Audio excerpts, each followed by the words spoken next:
하나님 아버지께서 나에게 약속하신 말씀, 그리고 그 약속에는 분명히 명령이 포함되어 있다. 약속만 하시는 게 아니에요. 분명히 명령이 포함되어 있다. 명령은 왜 하시느냐? 곁길로 가지 말라고, 거룩을 잃어버리지 말라고 명령하시는 거예요. 그러니까 명령을 우리는 뭐라고 생각하고 있느냐? 계명이란 말이에요.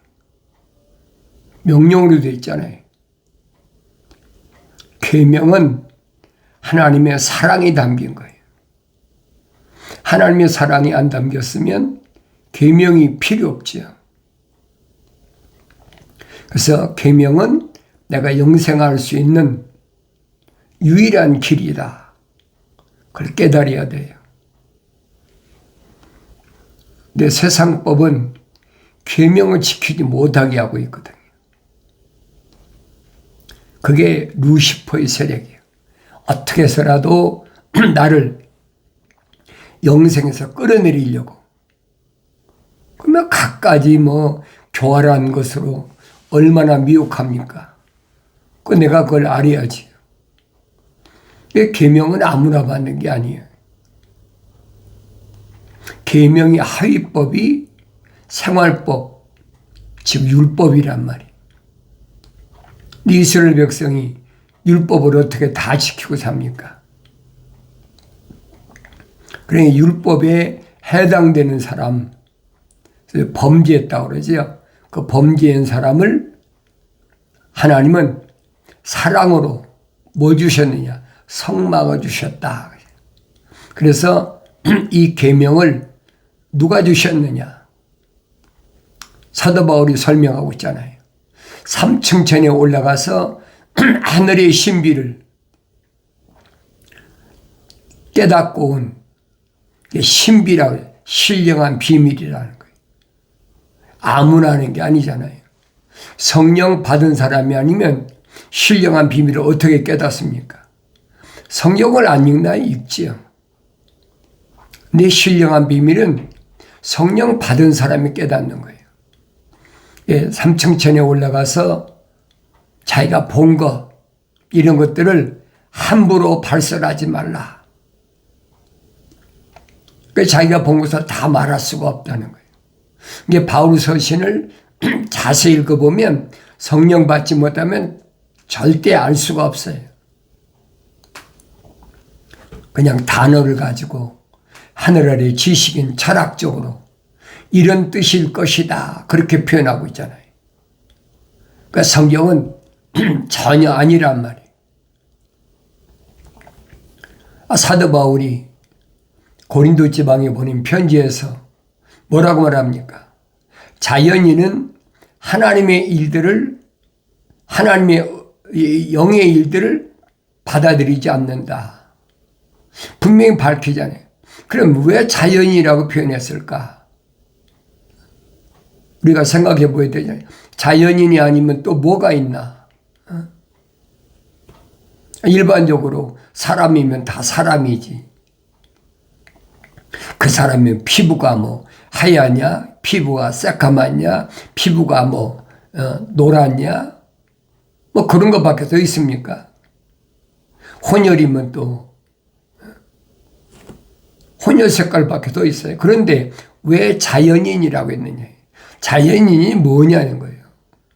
그걸 내가 성령 받지 않고 어떻게 합니까? 2000년 전에 하나님의 아들이 오셔서 확실히 밝히시잖아요. 누구만 하나님의 말씀들을 듣는 사람이냐? 그 똑같은 맥락에서 얘기하는 거예요. 누구만 하나님의 말씀들을 듣느냐? 유대인인데 히브리어로 하는데 왜 안 듣겠습니까? 사도 바울이 한 말도 그 얘기예요. 아무나 하나님의 영의 일들을 받아들이지 않는 거예요. 왜? 어리석게 생각한다는 거예요. 과학적으로 아무리 생각해도, 철학적으로 아무리 생각해도 어리석다는 거예요. 그러니까 받아들이지 않는 거죠. 그걸 자연인이다. 그 사람들은 성경 전체를 보면 그 이름이 생명책에 기록되지 않은 사람이다. 그래서 하나님의 아들이 이 땅에 2000년 전에 육신 입고 오셔서 누구만 선택했느냐?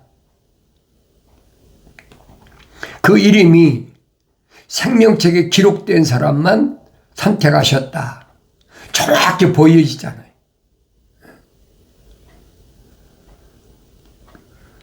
영생에 대해서 선포하시니까 요즘 말하면 저요 그러면서 제자가 되겠다고 찾아와도 하나님의 아들이 한사코 거절하시잖아요.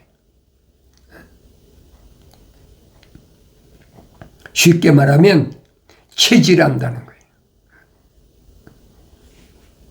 그 사람 안에 하나님의 생명호흡이 들어갔나 들어가지 않았나 그걸 어떻게 알겠어요? 이 하나님의 아들이 밝히시잖아요. 하나님께로부터 나온 사람은 하나님의 말씀들을 듣느니라. 하나님께로부터 뭐가 나왔어요? 첫사람 아담을 하나님의 동산에 데려다 놓기 전에 흙으로 사람을 빚으셨다. 틀을 만드셨다는 얘기예요. 여러분이 어디가 앉았어도 이 하나님 말씀이 탁 쳐나와야 돼. 그래야 여러분들이 성령 받고 성장한 거예요. 왜 그랬습니까? 하늘 아래서 사람은 이게 다 사람이라고 그러잖아요. 맞아요, 사람이에요. 그런데 무슨 사람이냐? 영생할 수 없는 사람이라니. 문제는 거기 있잖아요. 생명책에 이름이 기록된 사람은 영생하고 생명책에 기록이 안 된 사람은 영생하지 못한다. 그 사람을 그렇게 해서 자연인이다. 내추럴맨이다. 내가 올바로 깨달아야 되잖아요. 다른 사람이 이러고 저러고 다른 사람이 어떻게 깨닫든 그건 나하고 상관이 없어요. 내가 어떻게 깨닫느니까. 왜? 영생은 내가 하는 것이지 다른 사람이 하는 게 아니에요. 하나님께서도 내 아들아 부르실 때 나를 부르신 거지. 내 부모를 부르셨습니까? 내 형제 자매를 부르셨습니까? 내가 난 자녀를 부르셨습니까? 내 친구를 부르셨습니까? 아니잖아요. 나를 부르셨다는 얘기예요. 그걸 깨닫는 사람은 아무나 깨닫는 게 아니에요. 그 이름이 생명책에 기록된 사람이 책망받고 돌이켜서 성령 받은 사람이 깨닫는 거예요. 성장하여 깨닫지요. 갓난아기들로서 순수한 말씀의 젖을 사모하라. 먹고 자라나게 함이라. 그때 주의 인자하심을 맛보았다는 거예요. 순수한 말씀의 젖을 먹지 않으면 하나님의 인자하심을 맛보지 못했다는 거예요. 성령 받아야 깨닫잖아요. 이론적으로 뭐 별의별 이론을 하나님의 아들이 되는 게 이론입니까? 2000년 전에 하나님의 아들이 육신이 있고 유대인으로 오신 것이 이론입니까? 이론으로 가르치는 사람들이 하늘의 종교란 말이에요. 캐토릭이나 개신교라 다 이론이잖아요. 명령에 지켜야 된다. 순종해야 된다. 그러니까 뭐 행함이 없는 믿음은 죽은 믿음이다. 이론이 얼마나 멋있어요.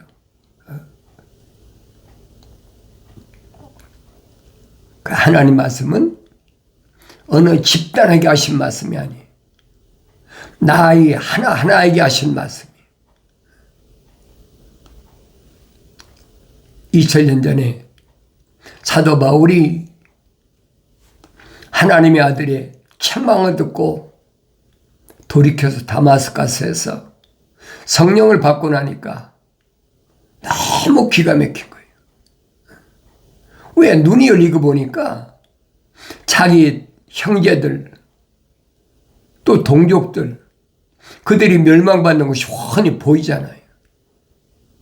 그러니까 바울이 내가 성령 안에서 거짓 없이 솔직히 하는 말인데 나에게 큰 슬픔이 끊임없이 계속됐다는 거예요.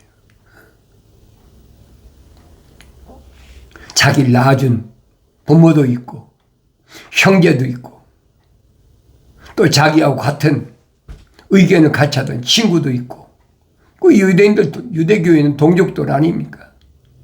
그런데 그들이 멸망받을 거 생각하니까 잠이 안 오는 거예요. 그래서 바울이 그렇게 생각했다고 그러잖아요. 어린아이 때지. 눈이 뜨고 나니까 자기 형제들, 동족들을 생각하니까 차라리 나 하나가 예수 그리스도의 관계가 끊어져서 내 하나가 멸망받고 내 동족들이 형제들이 다 구원받을 수 있다면 난 그 길을 택했었더라고 얘기를 합니다. 그런데 하나님 말씀을 자세히 상고해 보니까 그런다고 되는 게 아니라는 거예요. 피조물이 내가 내 하나가 희생해가지고 내 동족들을 형제들을 살릴 수 있는 그 방법이 없다는 얘기예요. 사도 바울이 실토하잖아요. 그러면 망가진 사람이 어디 있습니까? 내 부모, 형제, 자매, 내가 낳은 자녀들, 친구 똑같이요. 내가 한국 사람이니까 한국에 있는 그렇잖아요. 내 동족. 그런 사람을 생각하는 사람이 어디 있어요? 성령 받은 사람은 다 생각하고 있다고요. 성령 받지 못한 사람들이 하늘 아래서 멸망받든 뭐하든 남은 출세하고 뭐하면 되니까 이름이야 멋있죠. 국가를 위해서 희생한다. 순 거짓말이거든요. 그러니까 내가 하나님 말씀을 통해서 나 자신이 어떤가 하는 걸 알아야 된다는 얘기예요. 하나님 말씀을 자세히 상고해 보니까 하나님 말씀이 헛되지 않았더라.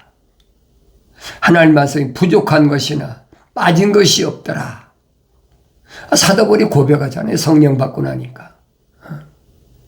그럼 나도 성령 받았다면 똑같은 마음이어야 되지. 하나님의 아들도 똑같이 말씀하시잖아요. 누가 내 형제고 자매고 모친이냐. 똑같은 얘기예요. 성령은 한 분이에요. 말씀도 하나예요. 창조주 하나님 유일하신 분도 한 분이에요. 그게 바뀔 수가 없는 거예요. 다른 이론이 이렇고 저렇고 거의 여지가 없어요. 그리고 그것은 하나님 이름 바른 뱀의 사상, 루시퍼의 사상. 하나님 말씀은 정면으로 뒤집는. 지금도 하늘 아래 그런 것들이 얼마나 많아요. 예수 믿으면 가정에 평화가 오고. 그 예수님이 그럼 하신 말씀 뭡니까? 네 가정에 평화를 준 곳이 아니야. 내가 너에게 칼을 주러 왔다. 그 알아듣겠어요? 원수가 된다는 거예요. 아버지와 아들이, 시어머니와 며느리가. 근데 무슨 가정에 화평이 있습니까? 화목이 있습니까? 그 기독교 아니란 얘기예요. 그러니까 성경대로 읽고 성경대로 믿어야 된다는 얘기예요. 그게 순수한 거예요. 그래도 가정인 평화가 있어야 되지. 그 당신 마음이야. 하나님이 계획하신 것은 그게 아니잖아요. 아브라함, 믿음의 조상이라 아브라함이 자기 동생 하란의 아들 롯을 동행한 것이 화근이 돼가지고 얼마나 시련받은, 창세기 12장부터 22장까지 보세요. 어떤 시련을 겪었나. 근데 성경을 안 읽으니까 몰라. 성경을 읽어도 남 얘기만 듣고, 성령 받고 읽어야 그게 보이죠. 눈이 띄어서. 하나님 4가지 명령하셨는데 3가지 명령을 지키고 1가지 명령은 거역했잖아요.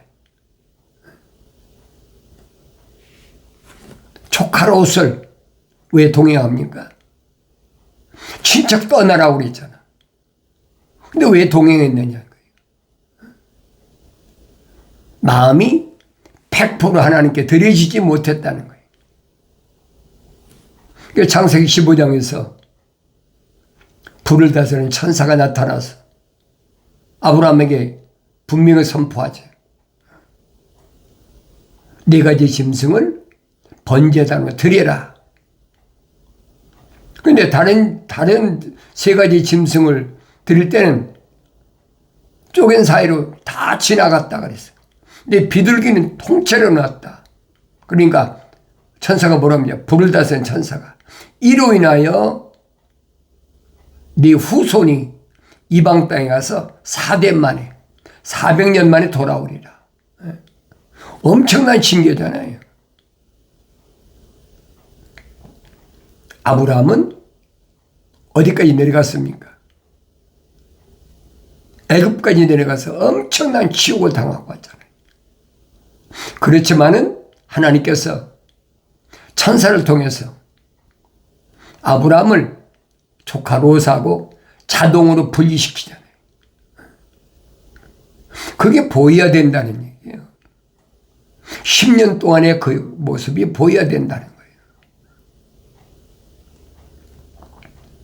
17장에 와서 아브라함의 이름도 바꿔주시고 사라의 이름도 바꿔주시고 아브라함에게 너는 내 앞에서 행하여 온전하라.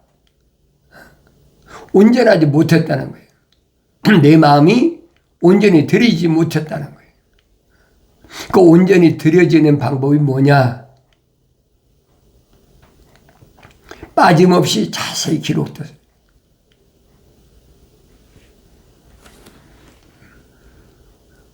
첫 번째 아들인 이스마엘 내쫓아라. 그거 내쫓잖아요.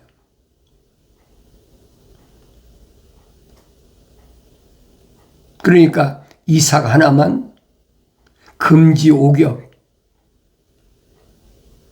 소년 얼마나 길러요? 14, 15년은 길렀지요. 그런데 갑자기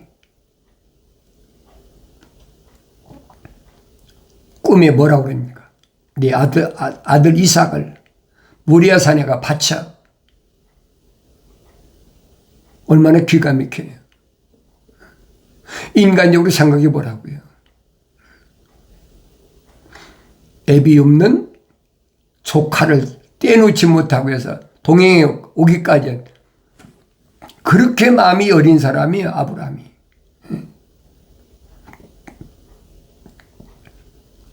그런데 할례 받고 이름이 아브라함에서 아브라함이라 열국의 아비라 바뀌어졌잖아요.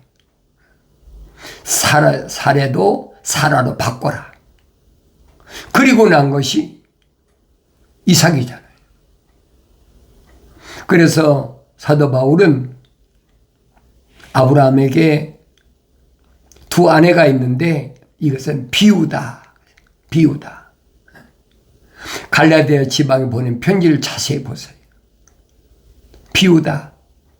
두 안에 있는 금 비우다.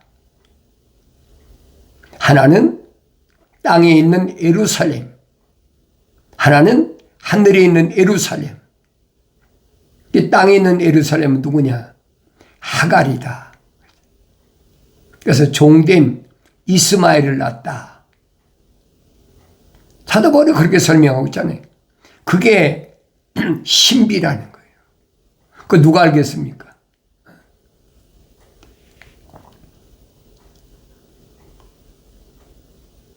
그런데 하늘에 있는 예루살렘이다. 하늘에 있는 예루살렘은 누구냐? 사라다. 사라. 우리 어머니 사라다. 그래서 우리는 다 이삭처럼 아브라함의 상속자, 믿음의 상속자. 우리는 영원한 영생의 상속자다. 그렇게 표현하고 있잖아요. 그런데 독자다. 불을 다스린 천사가 분명히 창세기 22장에 설명하고 있잖아요. 아들 이삭을 바쳐라. 가까운 데도 아니야. 3일 길을 걸어가서 도착할 수 있는 모리아 산에 가서 바치라는 거예요. 여러분 생각해 보세요. 인간적으로 생각해 보라고. 이론으로 생각하지 말고 3일 길을 걸은 아브라함의 마음이 어떻겠어요? 또 사라가 어떻겠어요?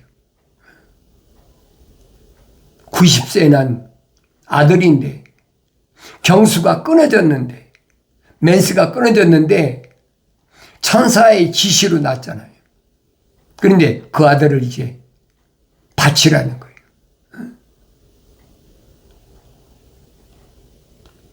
14, 15년을 길렀는데 그 사라의 마음이 어떻겠어요? 아브라함이 자고 일어나서 사라에게 안 그랬겠어요? 하나님께서 이삭을 바치래. 모리아산에 가서 아무 소리 안 하잖아요. 성경에 빠진 것이 없다고 그러잖아요. 부족한 것이나 빠진 것이 없다고 그랬는데 사라가 아무 이런 방구도 없는 거예요. 그래 내가 말씀드리는 거예요. 사라는 어떤 사람이냐? 신중한 아내다. 사라는 여자지만 하나님의 생명호흡이 들어갔고 그 이름이 생명책에 기록된 사람이다. 그걸 깨달아야 될 거 아닙니까? 내가 성령 받기 전에 안 보여. 뭐 성경 안 읽었습니까? 창세기를 얼마나 많이 읽었는데. 하나님께서 이삭을 바치래. 이런 방구도 않잖아요. 아침에 일찍 일어나서 종들에게 장작을 지워가지고 3일 길을 걸어가는 아브라함의 마음이 변했습니까? 흔들렸습니까? 하나님 왜 이러십니까? 다른 방법이 없습니까? 한마디 없죠. 성경에 빠진 것이 없잖아요. 3일 길을 걸어가서 산 밑에다가 종들을 내려놓고 남겨놓고 이삭에다 장작등을 집어가지고 모리아 산으로 올라가는 거예요. 근데 이삭이 묻잖아요. 아버지, 여기 장작더미는 있는데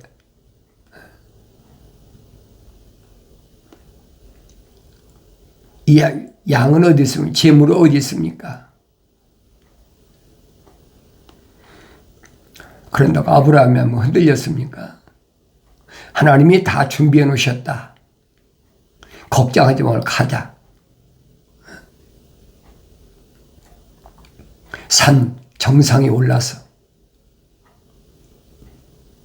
장작더미를 쌓아놓고 갑자기 아들 이삭을 묶어버리는 거예요.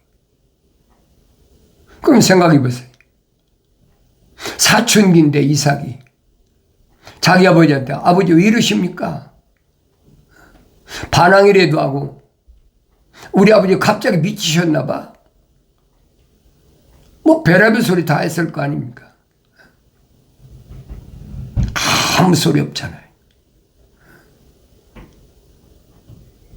다 묶어서 장작대에 올려놓고 이제 각을 떠서 하나님께 드리려고 하는 칼을 뽑아가지고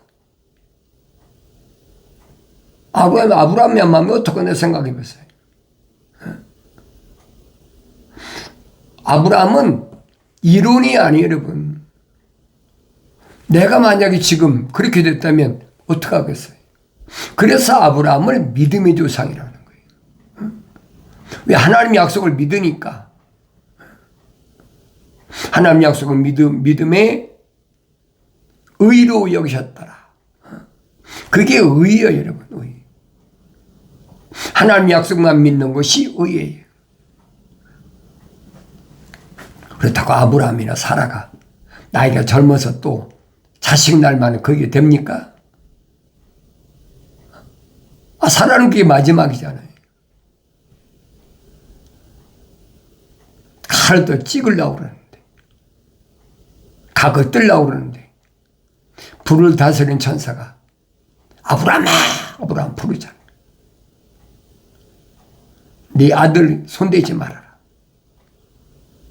네 사랑하는 독자라도 내 명령보다 우선순위가 아닌 거 내가 봤다는 거예요. 거기까지면 됐다. 내가 이미 다 받았다는 거예요. 그 순간을 한번 생각해 보세요. 그래서 뒤를 돌아보니까 양이 숯불에 걸렸더라. 그게 이론이 아니, 여러분. 우화나 동화가 아니란 말이에요. 그러니까 기독교에서 신앙생활은 실제적 사건이지 이론이 아니란 말이에요. 근데 오늘은 다 이론이에요. 그래서 야고보가 뭐라 합니까? 야고보 사도가 행함이 없는 믿음은 죽은 믿음이다. 주여 내가 믿습니다 그러면서 하나님 명령하셨는데 아이고 이건 내 독자니까 안 됩니다. 그거 되겠어요? 이런 것들을 나에게 거울로 보여주셨다는 거예요. 사도바울이 설명하잖아요. 나에게 거울로 본보기로 거울로 보여주셨다.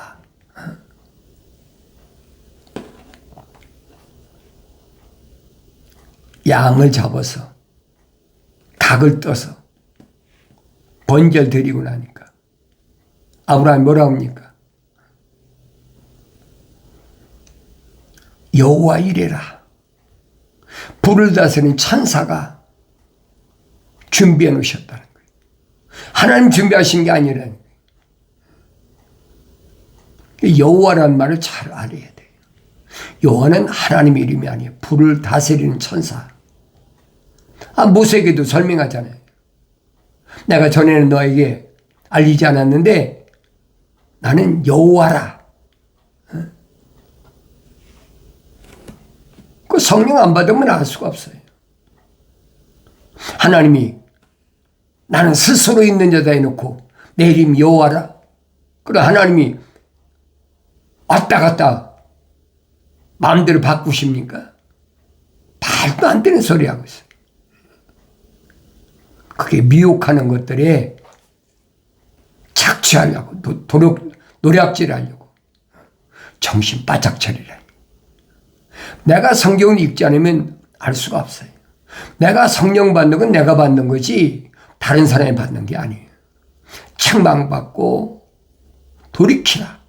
내 영을 부어서 내 말들을 알게 하리라. 약속의 말씀이 마침내 여러분 삶에서 이루어지는 놀라운 복된 역사가 있어지길 바랍니다.